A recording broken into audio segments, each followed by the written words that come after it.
some of the most beautiful art I feel has happened in some pretty interesting ways in manga and anime. Naruto, that's one reason why I think it became so big in the world too, because it's like the message or the feeling of what this cartoon is Which is? it's like it's kind of like friendship, love, but it's like the way the story is told is very poetic, you know, and it looks like it's like everybody got at first like it looks like Dragon Ball. It's like it has nothing to do with Dragon Ball and Dragon Ball Z.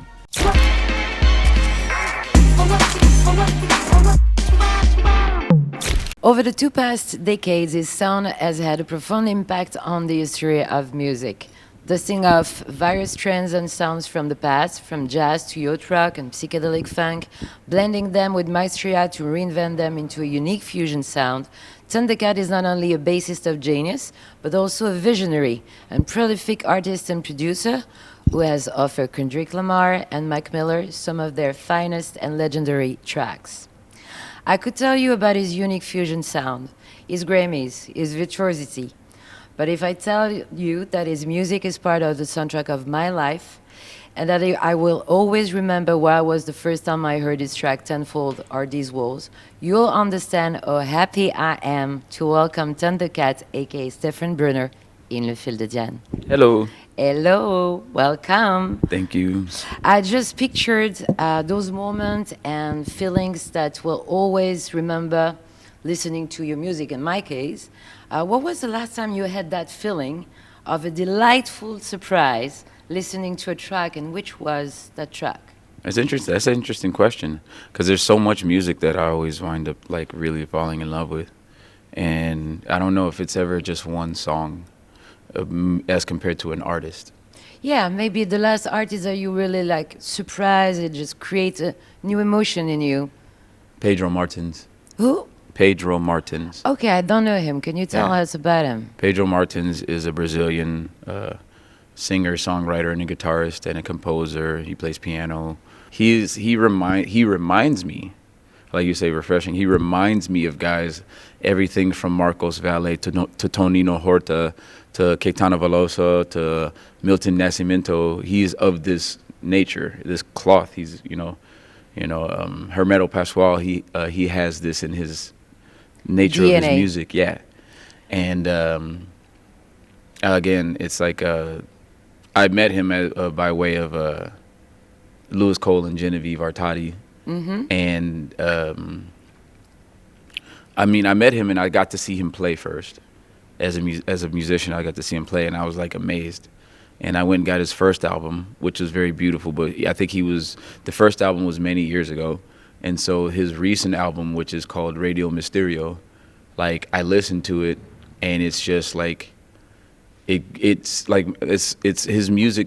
It kind of goes through decades of sound. It has like this very big span of like everything from the 80s to the 90s to like now to like very like again Brazilian. And do you have the idea to work with him? I did. Oh, you did? Yeah, I did. So, He worked with me on the ending of the album, the last album, It Is What It Is. okay. And I worked a little bit on his last album too. Okay, but you didn't do like a single together or something? He was a musician for you, you were a musician for him, that's what you mean? Well, we both sing and play. Yeah. So it was kind of like we would create stuff together very easily because we both have a sense of melody and harmony, and Obviously. yeah, and it's like we complement each other, I think, a bit, but more than that, it's like more than my role in his album. It's just Pedro he's fantastic. He is, and that would be an artist that maybe consistently surprises me. That's beautiful the way you say that. You know, I was preparing this interview, I was watching your interview with Zen Lo last year, and you were talking about Tame Impala, and I could see also all that love coming out of your mouth, you know. And can you tell us about that feeling of, you know, feeding each other's souls by your music? When we reached out to work, my side of things, we reached out to work and expressed the want to create something. He was very into it. He was very into the idea. And then when we first got together, it was kind of like, I was like, I have to tell you this. I have to, as I, I have to Kevin, I expressed like how his music was very pivotal emotionally in my life, and for some reason, I think that he's kind of like he's like a movie character where it's like it almost How doesn't come? because it almost doesn't register sometimes. I was like, your music means the world. He's like, oh, okay, I guess, because to him it's also something that's very different for him and where he creates it from. So I said this to him, and he was like, okay, and I was like, I mean this, and It was not very expressive, just responding to what you just said. I think that it may have been a bit overwhelming for him because I think that he's collaborated with so many people, and I don't know if he's heard it or if it was just kind of like because of maybe how he looked at me. I don't know, because even for him when he would talk to me about my music, he's he expressed that he's always loved my music and was a fan. But I think that the thing that I was describing to him was very, very emotionally attached, and I think that that was probably a lot for him to Yeah, to process. yeah, it's like your music created the ability to see straight in a complicated time in my life. And he was like, "Oh, wow." And I was like, "Yeah." Like this, like the music that does that, it kind of like it just stays with you even if the life changes around it. So when I told it to him, he was just kind of like, "Whoa." And I was like, "All right, let's just keep going," because it's just yeah.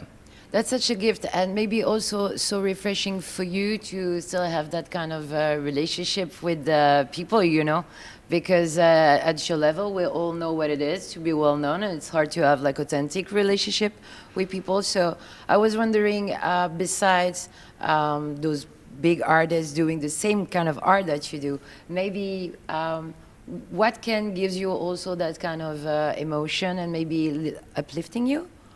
Could be a Something. painter, could be, I don't Oh, know. of course. Um, again, this is anime for me is like this. A very well told animation story. A lot of the time it's usually I feel like there's some of the most beautiful art I feel has happened in some pretty interesting ways in manga and anime. And one let me see if I had to think of one story that pulls me emotionally like this. It is Naruto. Okay, I don't know really, to be honest with I you. know. I'm not gonna pretend. I hate people pretending, so I'm not gonna do It's like, that. oh yes, of Naruto. No, No, no, I don't. So can you tell us about it? some things about Naruto, and I mean, I also grew up watching Dragon Ball Z and Dragon Ball, and I saw Samurai Champloo, all Ghost in the Shell. I was there when they all first came out, Armitage, all of this, but Naruto, watching the whole entire series, and watching the character development in the story and the message of what was the bigger message of the cartoon, it hit so many places for me emotionally because I feel like Naruto has a very big air of what life is. Okay, can you tell me how old is it?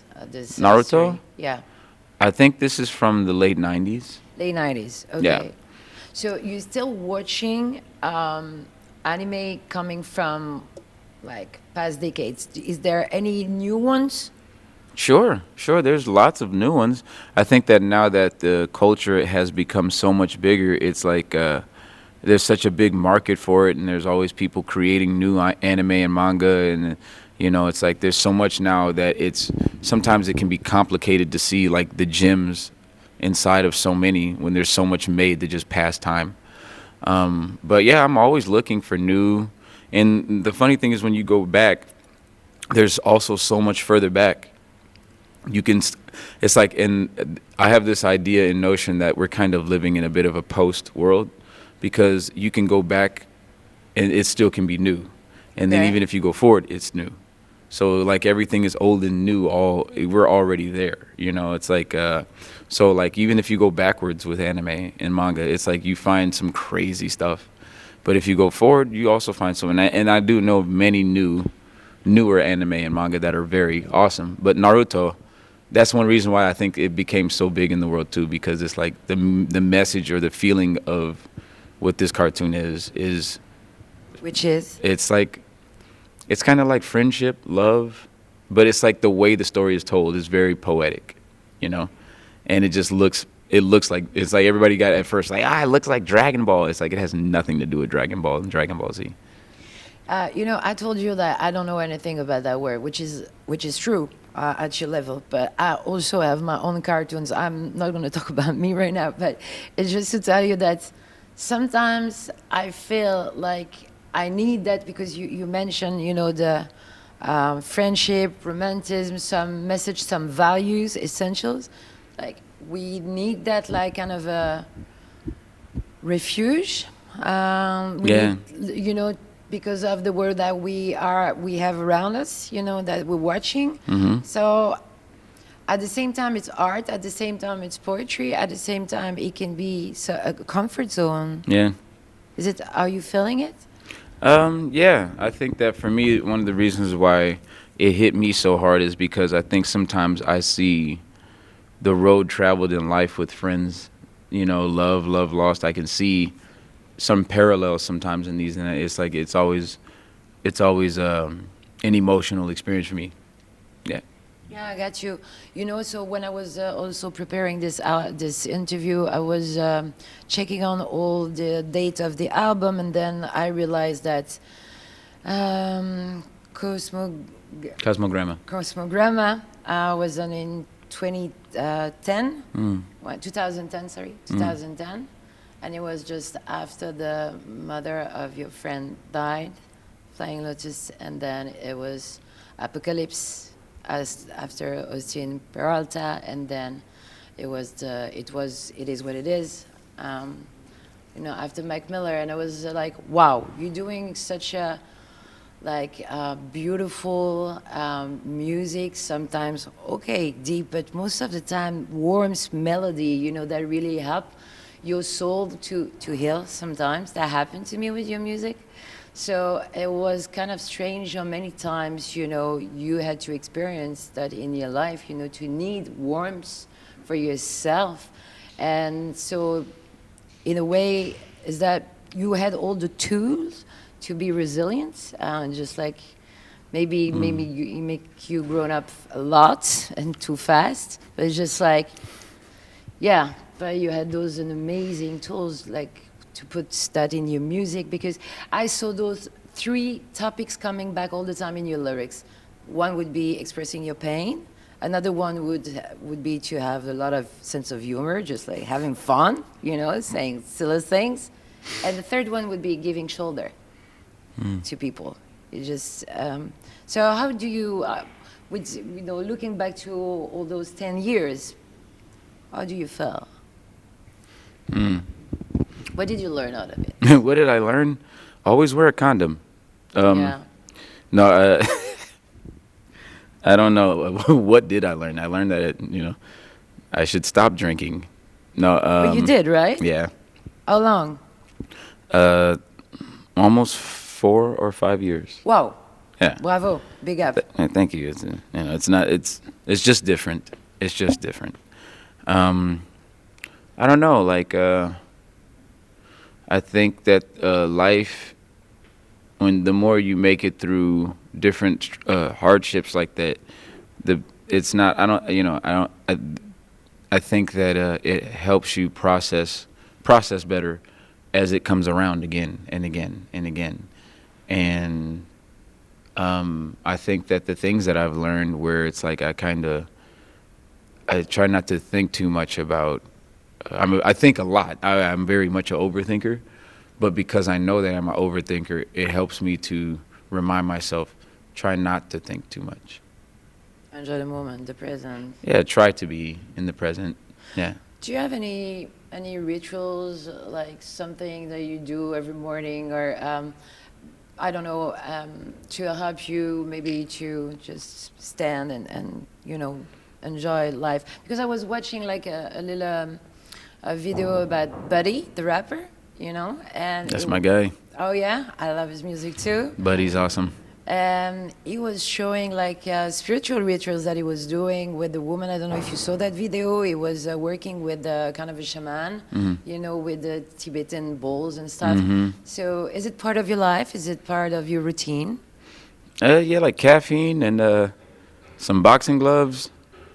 I don't know. That could be spiritual too. Yeah, absolutely, absolutely. Some Why boxing not? gloves, getting punched in the face. Staring off into the sun.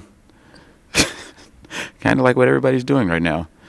But no, I don't. I personally, I just I have routine, like daily routine in life, to some degree. But I feel like your spiritual connection is very much a personal journey in many different respects, and I feel like I was never disconnected from this place to myself. So I started choosing something like I box. I do boxing, and I've also been doing this for 4 years. Okay, it came at the same time you stopped, you quit Quit drinking, drinking. being vegan, and boxing, and yeah. And you felt that like you needed to stop, you needed to quit drinking because sometimes it was too much, It's like or you needed to change something in your life at that point. um, it was Mac's death was very traumatic for me, and I think that there was a message that I was supposed to get with this, and it was very personal. It was very much like, there's only one way this is going, and I think that before where I may have like jumped around the idea of, like, I never thought that it wouldn't happen to me. I always felt like I knew it would happen to me. It was a Okay. matter of fact that I was going to die drinking. I knew this. In my mind, I knew this when I was young. Whoa. I was like, I'm probably going to die drinking. And it's very weird to say that, but at the same time, and it's like part of me, it felt like because this is what I wanted or I could see, this is what I started seeing in front of me. And I think that seeing it in front of me was more painful than I had ever experienced in my life. From Austin Peralta to Mac. And there's more people in between, but I just had to accept that I had to change. And I think the acceptance is very hard. That it's like either you have one or the other. It's like you change or you die. So I accepted that I have to change. You just mentioned that you had that vision since you were a child. Can you tell us about your childhood? How it looks like because you grown up late '80s, early '90s in Los Angeles. And how was it? How was it at that time? Because also when I'm asking you that question, I want to learn a little bit how it was. As you see here, we finally have a little bit of sun, but usually we don't. So that changed a lot in the way that we live everyday life. But also because you and your generation, your friends, brain feeders, all that, you all come from the same generation, Yeah. same place. So I'm just like digging to know how was that childhood. I mean, I'm a child that grew up partially in South Central, you know. Which is not a very nice area, right? When I was younger, no. It's like it's not even just that. It's like because South Central was like anywhere there's poverty or anywhere there's like class separation or like all these kinds of things, there's always a bit of fallout, all kinds of stuff like this, LA is very famous for gang banging. Gang banging was like it still is a very big deal in America, also / Los Angeles.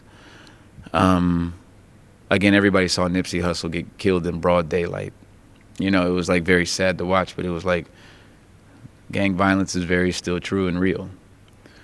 And growing up, it was very like my parents did their best to like cover us, and keep us protected from. They did their best, and we moved a lot when I was a kid. Your parents are both musicians, right? And so you were traveling with them for their job as a musician? My dad was not touring as much when I was born. Okay. So it's like my dad's work was still mostly around, where we were, not where we were from, but like California. Like he didn't really travel like I would be traveling now by the time he had us. It was just different. And my mom also, my mom was not necessarily the one to travel as the musician. She played in the Philharmonic at the Los Angeles for a little while. She played at church. You know, she would play and do stuff with my father. But and you know, every now and again she'd do a couple of different things here and there, but it was not very like widespread. It was very local. And So you were moving a lot, you mentioned. yeah, I moved a lot when I was a kid. Okay, so there was another reason. I'm not gonna push, but okay, you were moving a lot. Yeah. Okay, but then you had very early your group of friends, and you start, well, chilling and hanging out like any child. But then the music came quite early, right? Oh yeah, most of my friends, we were all musicians. All of us, Kamasi, Cameron, Taylor, Ronald, my brother. You know, we all grew up kind of like. Interestingly enough, at the most, I think at a very crucial time, it became very serious to all of us. And our parents helped guide us into it. And, yeah, like... Did you know that you wanted to be a bassist, or did you have another idea when you were like, what did you want to be? I wanted to be an illustrator. Okay. Yeah. In anime. Yeah, I was like... You didn't want to be a musician. I wanted to draw. I wanted to be like Todd McFarlane. Okay. I was like, oh, man. I'm like, this is awesome. I just want to draw all day. I can watch animation and draw all day. That's all I ever wanted to do. And my dad was like, nah. Because he's like, if you thought musicians were broke, try being an illustrator. Just, you know, you stay broke your whole... No, I'm just kidding. No, now they make a lot of money, by the way. Yeah. That's also a But good... it's necessary. I mean, the amount of work, again, like I knew I could see the painstaking it would take to create things, and so I just had a massive respect growing up for like anybody that was an illustrator, painter.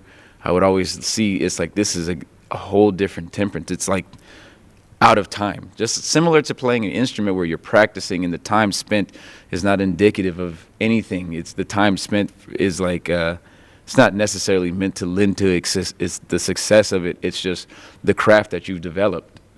So it's like you can see, like, you have to genuinely love this thing and you have to keep wanting to choose even when you're not making. All of these types of decisions are why you keep making the decision to illustrate or make the music or make art.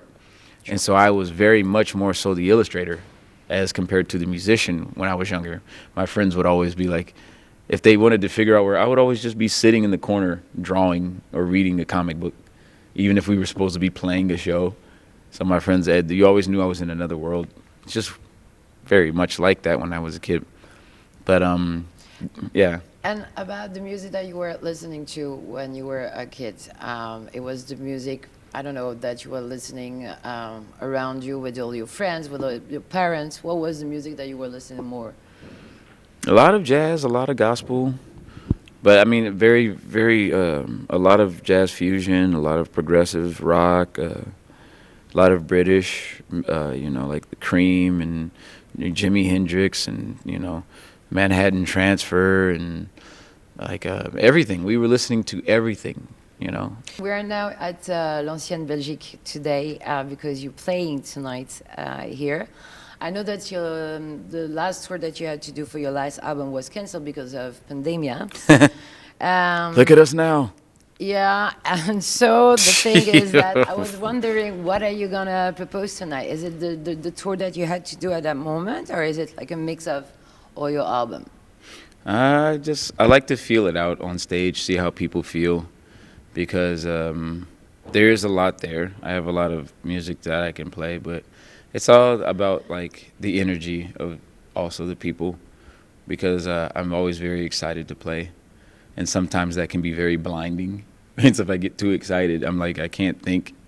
So it's like sometimes I'm just like, I like to talk to people, and you know. So it's gonna be a surprise and a surprise every Yeah. night. That's amazing. Yeah. So your musicians are ready to play anything, anytime you feel it.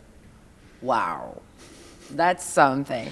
I'm very fortunate to have Justin and Dennis with me. They're from a different planet. I'm very eager to be tonight already. Thank you very much for your time. Thank you. Thank you for having me.